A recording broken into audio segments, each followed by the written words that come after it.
அவங்க என்ன சொல்லி கொடுத்தாங்க? அப்பத்தை எடுத்தாண்டாங்க. எடுக்கிறதுக்கு ஒரு பிரசங்கம், பிக்கிறதுக்கு ஒரு பிரசங்கம், கொடுக்கிறதுக்கு ஒரு பிரசங்கம். இதெல்லாம் தீமே கிடையாது. எடுத்தார், பிட்டார், கொடுத்தார்.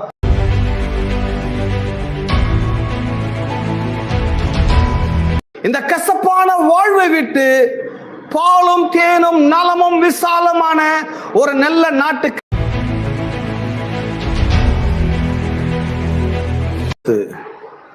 நீங்கள் வாங்கி புசிங்க, என்னுடைய சரீரமாய் இருக்கிறது என்றால், பின்பு பாத்திரத்தையும் எடுத்து ஸ்தோத்திரம் பண்ணி அவளுக்கு கொடுத்து, நீங்கள் எல்லாரும் இதில் பானம் பண்ணுங்கள், இது பாவ மன்னிப்பு உண்டாகும்படி அநேகருக்காக சிந்தப்படுகிற பொது உடன்படிக்கைக்குரிய என்னுடைய இரத்தமாய் இருக்கிறது என்றார்.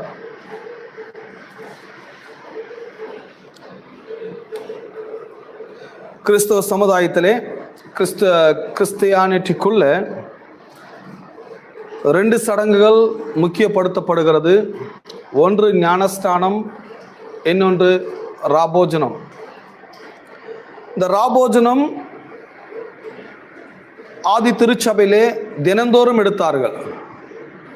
ஏர்லி சர்ச் சொல்லுவாங்க, டெய்லி அவர்கள் கூடி வரும்பொழுதெல்லாம் அவர்கள் அப்பம் பிட்டார்கள் என்று சொல்லப்பட்டுள்ளது. ஸோ இது டெய்லி செய்ய வேண்டிய ஒரு விவகாரம். இதை ஸ்டாப் பண்ணாதீங்கன்றாங்க. இது ஏன் திருவிருந்த இவ்வளோ இம்பார்ட்டன்ஸ் கொடுக்க வேண்டியதாக இருக்குது? ஞானஸ்தானம் ஒரு வாட்டி தான் நடக்குது.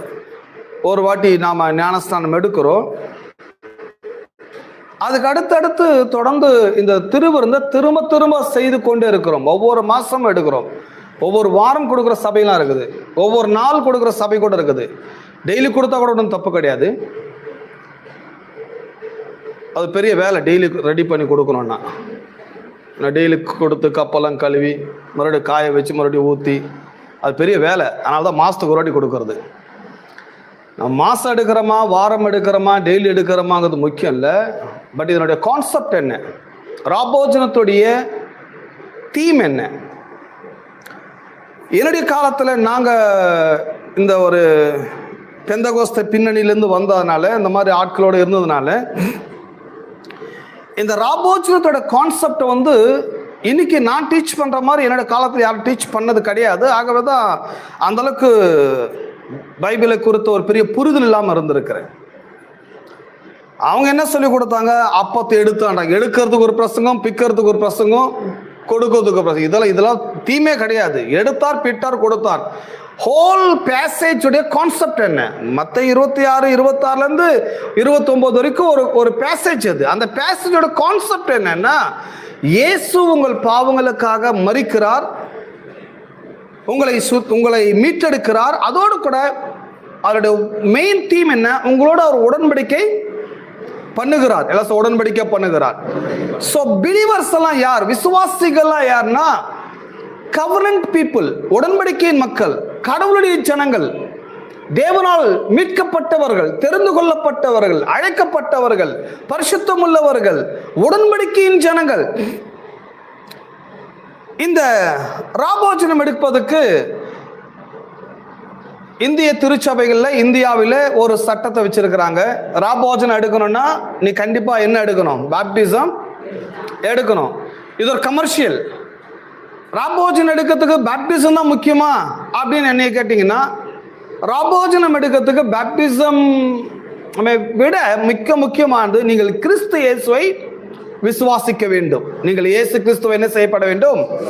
விசுவாசிக்க வேண்டும். விசுவாசித்தாலே போதும், நீங்கள் நீதிமான்களாக்கப்படுகிறீர்கள். இயேசுவை விசுவாசித்தாலே என்ன ஆகுறீங்க? நீங்க நீதிமான்கள் ஆக்கப்படுகிறீர்கள். இதை விட ஒரு பெரிய ஒரு லெவல் இருக்கானா? வேறு பெரிய லெவல்ல ஒன்றும் கிடையவே கிடையாது. ரோமர்ல தான் வாசிக்கிறோம் அல்லவா? விசுவாசிக்கிற யாவர் மேலும் அவர் நீதியை ஊற்றுகிறார், நீதியை பொழிந்தருளுகிறார்.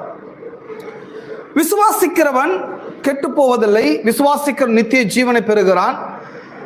விசுவாசிக்கும் போது என்ன நடக்குது? இயேசுவை விசுவாசிக்கும் போது என்ன நடக்குது? இயேசுவோடு நீங்கள் கலந்து விடுகிறீர்கள், இயேசுவோடு நீங்க இணைக்கப்படுகிறீர்கள். அது மட்டுமல்ல, இயேசுவோடு கூட நீங்கள் ஞானஸ்நானம் பண்ணப்படுகிறீர்கள். இயேசுவை விசுவாசிக்கும் போது நீங்கள் யாரோட ஞானஸ்தானம் பண்ணப்படுகிறீர்கள்? இயேசுவோடவே ஞானஸ்தானம் பண்ணப்படுகிறீர்கள். அந்த ஞானஸ்தானத்தை விட ஒரு பெரிய ஞானஸ்தானம் உலகத்தில் எதுவுமே கிடையாது. அதுதான் ஃபர்ஸ்ட் நடக்கிற விவகாரம். அதுக்கு பிறகுதான் என்ன நடக்குதுன்னு சொன்னா தண்ணீரில் மூழ்கின ஞானஸ்தானம். இது வந்து சர்ச் ப்ரூஃப்காக, திருச்சபையினுடைய ப்ரூஃப்காக, எங்க கோயில் எத்தனை பேர் ஞானஸ்தானம் எடுத்தாங்கன்ற ஒரு லிஸ்டுக்காக தண்ணியில் மூங்கி எடுக்கிறாங்க. அதுல நிறைய கேட்குறாங்க, நீங்க எந்த பேர்ல எடுத்தீங்க, எப்படி எடுத்தீங்க, எங்க எடுத்தீங்க, யாருக்கிட்ட எடுத்தீங்க, இதெல்லாம் கேட்குறாங்க. யாருக்கிட்ட எடுத்தான்னு, எங்க எடுத்தான்னு, எப்படி எடுத்தான்னு, இது முக்கியம் கிடையாது. இயேசுவை விசுவாசிக்கிறேன் நானு. ஏன்னா இயேசுவை விசுவாசிப்பதனாலே நான் அவரோடு கலந்து விடுகிறேன். என்ன சொல்ல போனா, அவரை விசுவாசிக்கும் போது அவரோடு நான் மரிக்கிறேன், அவரோடு அடக்கம் பண்ணப்படுகிறேன், அவரோடு நான் உயிர் தெழுகிறேன். எதுவுமே நம்புறீங்க? சோ இயேசு விசுவாசிக்கும் இதெல்லாம் நடக்குது. இயேசு விசுவாசிக்கும் போது என் பாவங்களுக்காக அவர் மரித்தார், என் அக்கிரமங்களுக்காக அவர் சிலுவிலே தன்னையே ஒப்பு கொடுத்தார், என் பாவ கடனை எல்லாம் இயேசு சுமந்து தீர்த்து விட்டார் என்கிறதை நான் விசுவாசிக்கும் போது, விசுவாசிக்கும் போது, இது வந்து உள்ள நடக்கிற விவகாரம், வெளியில நடக்கிறது கிடையாது. தண்ணியில முங்குறது வெளியில நடக்குது. ஆனா வெளியில நடக்கிறத விட ரொம்ப பவர்ஃபுல்லானது உள்ள நடக்குது. நான் விசுவாசிக்கிறேன் என்று சொல்லும்போது என்ன நடக்குதுன்னா, நீங்க அவரோட செத்து போகிறீங்க, நீங்கள் அவரோடு மரிக்கிறீர்கள். சிலுவிலே நான் அவரோடு அறையப்பட்டேன் என்று சொல்றேன் அல்லவா பவுல். அவரோடு நீங்கள் அறையப்படுகிறீர்கள், அவரோடு நீங்கள் அடக்கமும் பண்ணப்படுகிறீர்கள், அவரோட உயிர் தெழுகிறீர்கள். இதை விட ஒரு பெரிய பேப்டிசம் ஏதாச்சும் இருக்குதா என்று கேட்டா அதோட பெருசல ஒண்ணுமே கிடையாது. பட் அதுக்கு பின்னாலதான் இந்த பேப்டிசம் வந்து ஒரு ப்ரூஃப்காக நான் எடுக்க வேண்டியதாக இருக்குது. அதை கொடுக்குறாங்க. விசுவாசிச்ச பிறகு பேப்டிசம் எடுக்கிறதுல அவனுக்கு எந்த பிரச்சனையும் கிடையாது. ஒருத்தர் இயேசு விசுவாசிச்சிட்டான்னு சொன்னா அவருக்காக எங்க வேணா போய் ஞானஸ்தானம் எடுக்க அவன் ரெடியா இருக்கிறான். எங்க கூப்பிட்டாலும் வர ரெடியா இருக்கிறான். நீங்க சமுத்திரத்துல கொடுத்தாலும் ஞானஸ்தானம் எடுக்க ரெடியா இருக்கிறான், குளத்துல கொடுத்தாலும் ஞானஸ்தானம் எடுக்க ரெடியா இருக்கிறான். அவனுக்குள்ள விசுவாசத்தை வந்தா அவனே வருவான், உங்களை தொல்லை கொடுப்பான். ஐயா எனக்கு எப்போ பேப்டிசம் கொடுக்க போறீங்க, எப்போ எனக்கு பேப்டிசம், அப்படியே உல்டாவா மாறிச்சு கோயிலில். எப்போ நீ பேப்டிசம் எடுக்க போற, எப்போ நீ பேப்டிசம் எடுக்க போறன்னு கோயிலில் என்ன பண்றாங்க, பேப்டிசம் எடுன்னு ப்ரெஷர் பண்றாங்களே தவிர, ஆனா அவனுக்கு விசுவாசம் வந்தா, அவன் கர்த்தரை நம்பிட்டா, கர்த்தரை ஏற்றுக்கொண்டு விட்டால் அவனை யாரும் தொல்லை கொடுக்க வேண்டியதில்லை. அவனே என்ன பண்ணுவான், ஞானஸ்தானம் எடுப்பான். நீங்க தண்ணியில கொடுத்தாலும் சரி, நெருப்புல கொடுத்தாலும் சரி, குளத்துல கொடுத்தாலும் சரி, சமுத்திரத்துல கொடுத்தாலும் சரி, அது அவனுக்கு பிரச்சனையே கிடையாது. பிரச்சனை என்ன, அவனுக்கு விசுவாசத்தை ஏற்பட வேண்டும், அவனுக்குள் விசுவாசம் வர வேண்டும். என்ன விசுவாசம்? நான் பாவிங்கிறது முதல்ல அவன் தெரிந்து கொள்ள வேண்டும். என் பாவங்களுக்காக கிறிஸ்து சிலுவிலே மரித்தார் என்பதை அவன் புரிந்து கொள்ள வேண்டும். அவருடைய மரணம் என் பாவங்களை போக்குகிறது என்பதை அவன் ஏற்றுக்கொள்ள வேண்டும். அவர்தான் என்னுடைய மீட்பர், என்னுடைய கடவுள், என்னுடைய ரட்சகர் என்பதை அவன் 100% உள்ளத்தில் அவன் நம்ப வேண்டும். இதை நம்புற மாதிரி பிரசங்கம் பண்ணுங்க. அதுக்கப்புறம் அவங்க உங்க பின்னால நிற்பாங்க, ஐயா எங்க பேப்டிசம் கொடுங்க, எங்க பொண்ணுக்கு ஞானஸ்தானம் கொடுங்க, பையனுக்கு கொடுங்க, நீ அவங்களே உங்களை தொல்லை பண்ண ஆரம்பிச்சிருவாங்க. ஆனா கோயில் வந்து உல்டாவா மாறிடுச்சு. பாஸ்டர்ஸ் தான் தொல்லை கொடுக்குறாங்க. சில நேரங்களில் சில வீட்டுக்கெல்லாம் பாஸ்டர் போனா பசங்க ஓடியே போயிடுறாங்க. ஐயோ அவர் வராரு, வந்தா பேப்டிசம் எடுக்க சொல்லுவாரு, முதல்ல நான் கிளம்புறேன், அவர் கேட்டா இல்லைன்னு சொல்லு, வேலைக்கு போயிட்டான்னு சொல்லு, வெளியே போயிட்டான்னு சொல்லு. பாஸ்டர் பார்த்து எஸ்கேப் ஆகிற ஆள்லாம் நிறைய பேர் இருக்கிறாங்க. ஏன்னா இதே தான் டார்ச்சர். எப்பப்போ எடுக்க போறேன் ஞானஸ்தானம், 12th வந்துட்டு கல்லூரிக்கு வேற போற, இதே தான். அவளை பார்த்தா இவங்களுக்கு சொல்றதுக்கு கூட வேற கண்டென்ட்டும் கிடையாது, கான்செப்டும் கிடையாது. நீ பேப்டிசம் எடு, பேப்டிசம் எடு, பேப்டிசம் எடு. என்ன பெனிஃபிட் பேப்டிசம் எடுத்தா? என்ன பெனிஃபிட்னா, இதோ நீ ராபோஜனம் எடுக்கலாம். ராபோஜனம் இதுதான் பெனிஃபிட்டா? இதுக்கு வந்து தண்ணியில முங்க தேவையில்ல. இயேசு விசுவாசத்தால் என்ன பண்ண முடியும், எடுக்க முடியும். எதமா நம்புறீங்க? வேற என்ன பாஸ்டர் பெனிஃபிட் கேட்டீங்கன்னா, மோட்சம் போயிடலாம்பா. வேற என்ன, வேற ஒன்றும் இல்லை. செத்தா மோட்சம் போயிடலாம். சீக்கிரமா உயிரோடு இருக்கும் போது ஞானஸ்தானம் எடுத்துன்னு சொல்லி ஞானஸ்தானத்தை ஒரு கமர்ஷியல் ஆகிட்டு ஞானஸ்தானத்து மூலமா கோயில நம்பர்ஸ் சேர்க்கறதுக்கு இது ஒரு ஆயுதமா உபயோகப்படுத்த ஆரம்பிச்சிட்டாங்க. ஆதி திருச்சபையில இந்த சபை ஞானஸ்தானது ஒரு கமர்ஷியல் பேஸ் கொண்டு வந்துட்டாங்க. பேப்டிசம் எடுக்கணும்னா அது ஒரு பெரிய இஷ்யூவா மாத்திட்டாங்க. அதெல்லாம் பின்னாடி இப்போ நான் உங்களுக்கு 1 கொரிந்தியர் வாசிச்சு காமிக்க போறேன், பின்னால வருவோம் அதை பற்றி. அப்போ இயேசு என்ன சொல்ல வராரு? இது என்னுடைய இது என்னுடைய சரீரம், இது என்னுடைய ரத்தம், இதை புசியுங்கள், இதை பானம் பண்ணுங்கள். என்ன நடக்குது? என்னக்காக சொல்ல வராரு? உங்கள் பாவங்கள் மன்னிக்கப்படும், பாவங்களுக்காக சிந்தப்படுகிற என்னுடைய புது உடன்படிக்கையின் ரத்தம். உங்களுடைய ரெப்ரசன்டேட்டிவா நான் சிலுவையில சாக போறேன், உங்கள் பிரதிநிதியா நான் சாக போறேன்.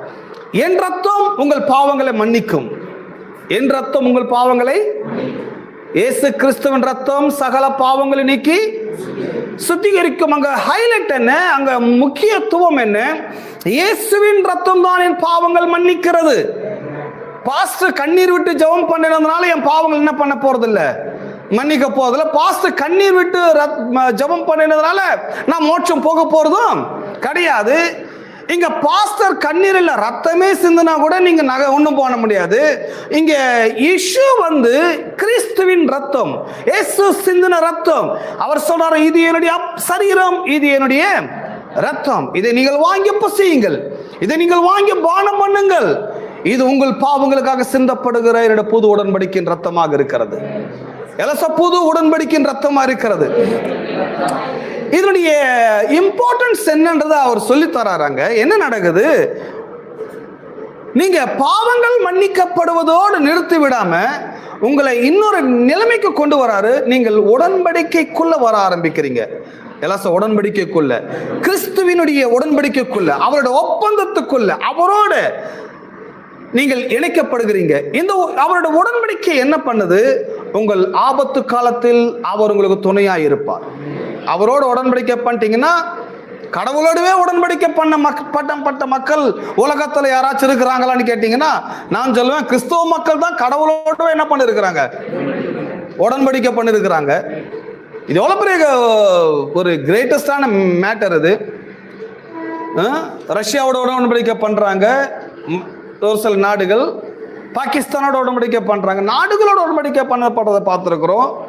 பிசினஸ் பீப்புளோட உடன்படிக்கை பண்ணப்படுறதை பார்த்துருக்கோம். உடன்படிக்கைன்னு அக்ரிமெண்ட், பிசினஸ் பீப்புளோட அக்ரிமெண்ட் பண்றதை பார்க்கிறோம், கவர்மெண்டோட அக்ரிமெண்ட் பண்றதை பார்க்கிறோம். எங்கேயாச்சும் காடோடவே அக்ரிமெண்ட் பண்ற மக்கள் இருக்கிறாங்கன்னா அது கிறிஸ்டியன் பீப்புள் மட்டும்தான் அந்த பாக்கியம் உண்டாயிருது அவங்களுக்கு. ஆமென். கிறிஸ்தவர்கள் மட்டும்தான் யார் கூட உடன்படிக்கை பண்றாங்க, யாரோட ஒப்பந்தம் பண்ணப்பட்டிருக்கிறோம். எவ்வளவு பெரிய பாக்கியம், எவ்வளவு பெரிய அனுபவம். கடவுளோட ஒப்பந்தம் பண்ணப்பட்டிருக்கிறேன். அந்த தைரியத்தை தான் ஒவ்வொரு நாடு சக்தியான நாடு எதுன்னு பார்க்குறாங்க. இருக்கிறதுலே ஆர்மியில சக்தி எது இருக்குது, பொருளாதாரத்தில் எந்த நாடு ரொம்ப சக்தி உள்ளதா இருக்குது, மிலிட்ரி யார்கிட்ட ரொம்ப அதிகமா இருக்குது, பணம் யார்கிட்ட அதிகமா இருக்குது, செல்வாக்கு எந்த நாட்டுக்கிட்ட அதிகமா இருக்குன்னு சொல்லி ஒரு சில ஏழை நாடுகள் என்ன பண்ணுவாங்க, கையில காலில் விழுந்து அந்த நாட்டோட என்ன பண்ணிடுறாங்க, ஃபர்ஸ்ட் போய் ஒப்பந்தம் பண்ணிடுறாங்க. ஏன்னா இப்படி ஒப்பந்தம் பண்ணிட்டேன்னா பக்கத்து நாட்டுக்காரர் என்ன பண்ண மாட்டாங்க, நம்ம டார்ச்சர் கொடுக்கவே மாட்டாங்கிற ஒரு பயம் இருக்கட்டும் அவனுக்கு, அவர் கூட ஒப்பந்தம் பண்ணிக்கிற பயம் அவனுக்கு இருக்கட்டும்ன்ற இந்த கான்செப்டோட தான் ஒவ்வொரு நாடுகளும் இப்படி பலமுள்ள நாடுகளோட சில பலகீனமான நாடுகள் போய் என்ன பண்ணிடுறாங்க, அக்ரிமெண்ட் போட்டுடுறாங்க. ஃபர்ஸ்ட் முத்திக்கிறாங்க, அக்ரிமெண்ட் போட்டுடுறாங்க. அந்த அக்ரிமெண்ட்டுடைய கான்செப்ட் என்னன்னு சொன்னா, இந்த பலகீனமான நாடுகளுக்கு பஞ்சம் வரலாம், ஒரு சில பூகம்பங்கள், புயல் போன்ற காரியங்கள், சுனாமி போன்ற காரியங்கள், பொருளாதார வீழ்ச்சி, வேலை இல்லாத திண்டாட்டம், ஏதோ ஒரு பிரச்சனை வரும்போது இவங்க எந்த நாட்டோட அக்ரிமெண்ட் போட்டாங்களோ அந்த நாடு இவங்களுக்கு என்ன பண்ணி ஆகணும், எல்லா உதவியும் அவங்க செய்வாங்க. ஏன்னா நம்ம நாடு, நம்மளோட ஒப்பந்தம் போட்டப்பட்டிருக்க நாடு, அந்த நாட்டை நம்ம என்ன பண்ணக்கூடாது, கைவிடவே கூடாதுன்றது அந்த அறிவு நாட்டுக்கு இருக்குது அல்லவா. அப்போ ஒரு நாடோட அக்ரிமெண்ட் போட்டாலே இவ்வளவு ஒரு பெரிய பாதுகாப்பு இருக்குதுன்ற போது கடவுள் கூடவே நம்ம என்ன பண்றோம்? எத்தனை பேர் சந்தோஷமா இருக்கிறீங்க? கடவுள் கூட ஒப்பந்தம் பண்ணப்பட்டிருக்கோம். கடவுளோட பண்ணப்பட்ட ஆள் மாதிரியே பேசுறீங்க. ஒப்பந்தம் பண்ணப்பட்டிருக்கோம். அவர் யாரோ பாவம் இல்லாதவர் போல கடவுள்.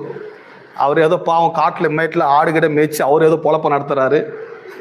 அவர் கூட நான் அக்ரிமெண்ட் போட்டுக்கேன். இன்னொன்று, அவர் ராஜா, வானத்தையும் பூமி படைத்த சர்வ வல்லமையுள்ள கடவுள், சர்வ சிருஷ்டிக்கும் எஜமான், சர்வ ஞானி, சர்வ வியாபி. அவர் பெரிய தேவன், பெரிய கடவுள், ராஜாக்களை ஏற்படுத்துகிறவர், சர்வ வல்லமையுள்ள பிதா. அந்த கடவுளோட நான் என்ன பண்றேன்? ஒப்பந்தம் போடுகிறேன், அக்ரிமெண்ட் பண்றேன். என்னோட பெனிஃபிட்ஸ் என்ன? அவரோட உடன்படிக்கை பண்ணப்பட்டவளை தேவன் ஒருபோதும் கைவிடவே மாட்டார். அவரோட உடன்படிக்கை பண்ணப்பட்டவனை தேவன் ஒருபோதும். நேற்றுக்கு ஒரு போதகர் பிரசங்கம் பண்ணிட்டு இருக்கிறாரு. நான் கேட்டு இருந்தேன் வீட்டில். சில நேரத்தில் போர் அடிக்கும் போது கேட்பேன். போர் அடிக்கும் போதில் ஏன் கேட்பேன்னா, என்ன பண்றானுங்க இவங்க? ஏன்னா நான் அந்த குரூப்பை விட்டு பல வருஷம் ஆகுது. திருந்துனாங்களா திருந்தலையா பார்க்கும்போது இன்னும் திருந்தாம தான் இருக்கிறாங்க. அவங்க என்ன சொல்றாங்க? அப்பத்தை எடுக்கணும், அதை சுடணும். அவங்க யாத்திராமத்தை போயிட்டு நெருப்புல சுட்டு பாபிக்யூ மாதிரி பண்றாங்க போல. நெருப்புல சுட்டு அதை எடுத்து கசப்பான கீரையோட இந்த இந்த மாம்சத்தை என்ன பண்ணணும்? அவர் சொல்லும் போது வாயெல்லாம் ஊறுது. இந்த பார்பிக்யூ எங்க கிடைக்கும் சொல்லி. கான்செப்ட் அங்க நெருப்புல சுடுறது, மாம்சத்தை சுடுறது, இந்த கசப்பான கீரையோட சாப்பிடுறது. அவர் என்ன சொல்ல வராரு? இதை நீங்க சாப்பிடும் போது சந்தோஷமா என்ன பண்ணாதீங்க, நீங்க சாப்பிடாதீங்க. கசப்பான கீரையோட டோட்டல் டேமேஜ். அந்த கான்செப்டே தப்பு. மிகப்பெரிய சர்ச்சு, ஆயிரக்கணக்கான மக்கள் கோயிலுக்குள்ள போறாங்க. ஜஸ்ட் இந்த கம்யூனியனை கூட அவங்களால மக்களுக்கு என்ன பண்ண முடியல, சொல்லிக் கொடுக்க முடியல. இது பெரிய அபாயத்தை ஏற்படுத்துன்றது மக்களுக்கு தெரியல. ஏன்னா ரொம்ப விளங்கிக் கொள்ள வேண்டியது ஞானஸ்தானத்தை எப்படி விளங்கிக் கொள்றோமோ திருவருள் அவ்வளவு என்ன பண்ண வேண்டும், விளங்கிக் கொள்ள வேண்டும். அவங்க என்ன சொல்றாங்க? அவங்க சொல்ற கான்செப்ட் நான் வரேன். இந்த அப்பத்தை நீங்க சாப்பிடும்போது அவங்க சொல்றாங்க, இந்த மாம்சத்தை சாப்பிடும்போது கூடவே எதையும் சேர்த்து சாப்பிடுங்க, கசப்பான கீரை. அவங்க எப்படி அத இன்டர்பிரேஷன் கொடுக்குறாங்க, அதை எப்படி வியாக்கியானம் பண்றாங்க அப்படின்னு சொன்னா, கசப்போட சாப்பிடுங்க, துக்கத்தோட சாப்பிடுங்க, அழுகையோட சாப்பிடுங்க. இதை சாப்பிடும்போது சந்தோஷமா நீங்க என்ன பண்ணாதீங்க, சாப்பிடாதீங்க அப்படிங்கிற ஒரு இன்டர்பிரேஷன் கொடுக்குறாரு. Totally wrong. அது கசப்புன்றது எதுக்காக கொடுக்குறாங்க? எகிப்து தேசத்தில் 430 வருஷமா நான் அடிமையாக இருந்தேன். இந்த கசப்பான வாழ்வை விட்டு பாலும் தேனும் நலமும் விசாலமான ஒரு நல்ல நாட்டுக்கு நான் இன்று இரவு பிரயாணமாக போகிறேன். இன்று ராத்திரி என்னுடைய வெற்றியின் பிரயாணம் துவங்க போகிறது. இன்று இரவு என்னுடைய ஆசீர்வாத பிரயாணம் துவங்க போகிறது. இந்த கசப்பான வாழ்வை விட்டு ஒரு இனிமையான வாழ்வுக்கு எக்ஸாக்ட் ஆப்போசிட். கசப்பு பாலும் தேனும், அது இனிமை, இது கசப்பு. இந்த கசப்பான லைஃபை விட்டு ஒரு நல்ல லைஃபுக்கு போகும்போது துக்கத்தோடு போவீங்க. ஹலோ, என்னை கூப்பிட்டு இப்போ நல்ல ஒரு பிசினஸ் மேனோட அக்ரிமெண்ட் போடணும்னு ரொம்ப சந்தோஷமாக போயிடுவேன். அவரோட அக்ரிமெண்ட் போட்டுக்கப்பா, உனக்கு வேண்டிய பணத்தெல்லாம் அவர் கொடுப்பாரு, உனக்கு வேண்டியதெல்லாம் அவர் செய்வார்னா ஃபர்ஸ்ட் ஆளா போய் நிற்பாங்க. முதல் ஆளா போய் நின்று சந்தோஷமா நின்று எப்படா அந்த அக்ரிமெண்ட் ப்ரோக்ராம் வரும், எப்போ அக்ரிமெண்ட் போட்டு அவரோட ஒப்பந்தம் பண்ண முயற்சி பண்ணி கொண்டிருப்பேன். ஏன்னா ஒரு ஃபியூச்சர், ஒரு எதிர்காலம், வாழ்க்கை நல்லா இருக்கும். இவர் கூட அக்ரிமெண்ட் பண்ண வாழ்க்கையே நல்லா இருக்கும்ன்ற தெரிஞ்ச பிறகு எப்படி நான் அழுக வரும், எப்படி நான் துக்கப்படுவேன்? ஹலோ, விலங்கு தானே பேசுறது. அப்போ சபையினுடைய ப்ராப்ளம் நூற்றுக்கணக்கான ஆண்டுகளா திருவந்து கொடுக்குறாங்க. பட் திருவந்தோட கான்செப்ட் இன்னைக்கு மக்களுக்கு விவரிக்க தெரியாம இன்னைக்கு மிஸ்டேக்ஸ் பண்ணினே இருக்கிறாங்க. பட் கடவுள் அங்க சொல்றாங்க, எக்ஸோட யாத்ரா புஸ்தகத்துல, இந்த மாம்சத்தை சுட்டு கசப்பான கீரையோட சாப்பிடுங்க. ஏன் இந்த கசப்பை உங்களுக்கு தெரிவிக்கிறேன்னா, இந்த கசப்பான வாழ்க்கை இன்று முதல் உங்களுக்கு விமோட்சமான வாழ்க்கை மாறப்போகுது. இனியோடு இந்த கசப்பு முடிய போகுது. இனியோடு இந்த அடிமைத்தன வாழ்க்கை நிறைவடைய போகுது. இதுக்கப்புறம் உங்களுக்கும் கசப்புக்கும் சம்பந்தமே இருக்காது. இதுக்கப்புறம் உங்க லைஃப் எப்படி இருக்கும்னு சொன்னா, வனாந்தரத்துல நீங்க பிரயாணம் பண்ணுவீங்க. பகலிலே மேக ஸ்தம்பமாயும் இரவிலே அக்னி ஸ்தம்பமாயும் உங்களுக்கு 3 வேளையும் உணவளிப்பது பரமபிதாவோட வேலையா இருக்கும். இனிமே இவ்வளவு நாளா சாப்பாட்டை தேடி நீங்க போனீங்க, இனிமே சாப்பாடு உங்களை தேடி வரப்போகுது. ஆமென். இருக்கிற இடத்துல நீங்க சாப்பிட போறீங்க. இதுக்கப்புறம் என்ன பண்ண போறீங்க? உங்களுக்கு வாக்கு பண்ணப்பட்ட நலமும் விசாலமான அற்புதமான தேசத்துக்கு நீங்க போக போறீங்க. அங்க போய் என்ன பண்ண போறீங்க? நீங்க கட்டாத வீட்டை கட்டுவீங்க, நடாத திராட்சை தோட்டத்தின் பலனை நீங்கள் புசிப்பீங்க. உங்க லைஃப் டோட்டலா சேஞ்ச் ஆக போகுது. இந்த கசப்பு இனியோடு முடிய போகுது. அப்ப இதை சாப்பிடும்போது துக்கத்தோட சாப்பிட்றது ரைட்டு கிடையாது. அதுக்காக எப்படி சாப்பிட்றது? வெளிப்பாட்டோட சாப்பிடணும், ஒரு புரிதலோட சாப்பிடணும். அவர் என்ன சொல்ல வராரு? இது என்னுடைய அப்பம், இது உங்களுக்காக பிற்கப்படுகிற என்னுடைய சரீரமா இருக்குது. என் பாவத்தின் பனிஷ்மெண்ட் எல்லாம் இயேசு சிலுவிலே தம்முடைய சரீரத்தில் சுமந்து தீர்த்து விட்டார். நீ என் பாவத்தை, என்னோட பாவங்களுக்கு கடனை நான் செலுத்த வேண்டிய அவசியம் இல்லை. கிறிஸ்து என் பாவத்துக்கான கடனை செலுத்தி முடித்து விட்டார். இது அவருடைய ரத்தம். இதை நான் பானம் பண்ணும்போது என் பாவங்கள் அனைத்தும் மன்னிக்கப்படுகிறது. இன்று முதல் என்னோட கசப்பான வாழ்க்கை, இன்று முதல் என்னோட பாவ வாழ்க்கை எல்லாம் நிறைவடை செய்து கிறிஸ்து எனக்கென்று வாக்கு பண்ணப்பட்ட புதுமையான வாழ்வுக்குள்ள நான் என்ட்ராயிருக்கிறேன், போக போறேன், அவரோட ஜேர்னி பண்ண போறேன், அவரோட என் வாழ்க்கை துவங்க போகிறேன். ஸோ அதெல்லாம் உங்களுக்கு வெளிப்படுத்துக தான் இந்த திருவிருந்தாக இருக்குது. பட் என்னோட காலங்களில் அப்படி பிரசங்க நான் கேட்கல. பிட்டு எங்கெல்லாம் பிட்டாரு? 5 அப்போ 2 மீன் கொடுக்கும்போது அங்கே பிட்டாரு, அப்புறம் இங்கே பிட்டாரு. ஒரு கண்காணன்ஸ் எடுத்துப்பாங்க, எங்கெல்லாம் பிட்டாருன்னு பார்ப்பாங்க. நான் சொன்னேன், மண்டே பிக்க போகிற ஒரு நாள் இப்படியே பிட்டாருன்னா ஒரு நாள் வரும் மண்டி முழுசா பிச்சு எடுக்க போறாரு. ஒரு கண்டென்ட்டை படிச்சு அந்த கண்டென்ட் கான்செப்டை புரிஞ்சு அதனுடைய தீம் என்னன்றது விளங்கி ஜனங்களுக்கு அதை போய் சொல்றதா பிரசங்கம். சும்மா பிட்டாரு, உடைச்சாரு, ஊத்துனாரு, எதையா ஒன்று எடுத்து அதோட சேர்த்து தப்பா இன்டர்பிரேஷன் கொடுத்து என் கோயில் 100 பேர் வராங்க என்ன இல்லை கிடையாது. சர்ச்ன்றது ரொம்ப ரெஸ்பான்சிபிலிட்டியான ஒர்க். அது ஒரு உண்மையா ஒரு பயத்தோட செய்ய வேண்டிய ஒரு வேலை. அப்போ இந்த உலகத்தில் கடவுளோடு நாம் உடன்படிக்கை பண்ணுகிறோம். ஆமென். கிறிஸ்தவர்கள் யார் அப்படின்னா ஐயோ பாவம் கிடையாது அவங்க. ஆனால் இன்னைக்கு நிறைய கிறிஸ்தவர்கள் ஐயோ பாவமாக இருக்கிறாங்க. கிறிஸ்தவனாலே ஐயோ பாவமாக பார்க்குற அளவுக்கு இன்னைக்கு ஆக்கி வச்சுட்டாங்க. அவங்களும் சொல்கிறாங்க, நான் ஒரு குக் கிராமத்துலேருந்து வரேன் ஐயா, நான் ஒரு ஏழை பிரசங்கியாரு, நான் ஒரு கிராமத்திலேருந்து வரேன். கிறிஸ்டியானிட்டினாலேயே அது ஒரு பரிதாபமான ஜனங்களாக, பரிதாபப்படுகிற மக்களாக இன்னைக்கு கிரியேட் பண்ணி வச்சிருக்கிறாங்க. நோ, நான் சொல்றேன், கிறிஸ்டியானிட்டி பீப்புள் தான் இந்த உலகத்திலே மெஜாரிட்டி பீப்புள். கிறிஸ்டியானிட்டி பீப்புள் இந்த உலகத்திலே ரொம்ப பவர்ஃபுல்லான பீப்புள். ஆனா அவங்க பவர்ஃபுல்லான பீப்புளா இல்லையான்றது எப்படி விளங்குது? எந்த விதத்துல பவர்ஃபுல்லான ஆளு நம்ம சொல்றோம்னா, கடவுள் கூடவே நான் ஒப்பந்தம் போடப்பட்டிருக்கிறேன். எல்லாரும் கடவுளோடவே நான் ஒப்பந்தம் பண்ணிருக்கிறேன் அப்படின்னு கர்த்தர் கைவிடுவாரா? அக்ரிமெண்ட் அவர் மீறுவாரா? அக்ரிமெண்ட் அவர் கிழிப்பாரா? இல்ல அக்ரிமெண்ட் போட்டு அவர் ஏமாத்துவாரா? நோ, நீங்க வேணா ஏமாத்தலாம தான் அவர் ஏமாத்த போறது கிடையாது.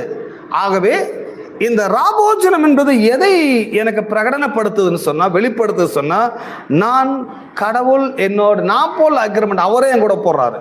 அது ஒரு முக்கியம். நான் போட்டேன்னா எப்போ கேன்சல் பண்ணுறேன். நான் தான் அக்ரிமெண்ட் கொடுத்தேன் கொடுன்னு சொல்லி. அவதான் சொன்ன அக்ரிமெண்ட் நீ போடாதப்பா, நானே என்ன பண்ணுறேன், அவரே இறங்கி வந்து அவரே அக்ரிமெண்ட் போட்டார். ஏன் அவர் போட்டார்னா, இது அவர் கேன்சல் பண்ண மாட்டார், அவர் மனம் மாறாதவர். ஆமென். நாம் போட்டால் நிறைய வாட்டி மாற்றினே இருப்போம். இன்னைக்கு இவர்கிட்ட அக்ரிமெண்ட் போடுவோம், நாளைக்கு இன்னொருத்தர்கிட்ட அக்ரிமெண்ட் போடுவேன். ஆகதான் கடவுள் அக்ரிமெண்ட் போடுற விவகாரத்தை அவர் எடுத்துக்கிறாரு. இதை எடுத்து நீங்கள் புசிங்கன்றாரு, இதை நீங்கள் பானம் பண்ணுங்கன்றாரு. இதனுடைய எஃபெக்டிவ் சொல்றாரு, எஃபெக்டிவ் என்ன? இது உங்கள் பாவங்கள் மன்னிக்கப்படுகிறதாக இருக்குது. எல்லாம் பாவங்கள் மன்னிக்கப்படுகிறது. புது உடன்படிக்கைக்குள் நான் பிரவேசிக்கிறேன். ஆமென்.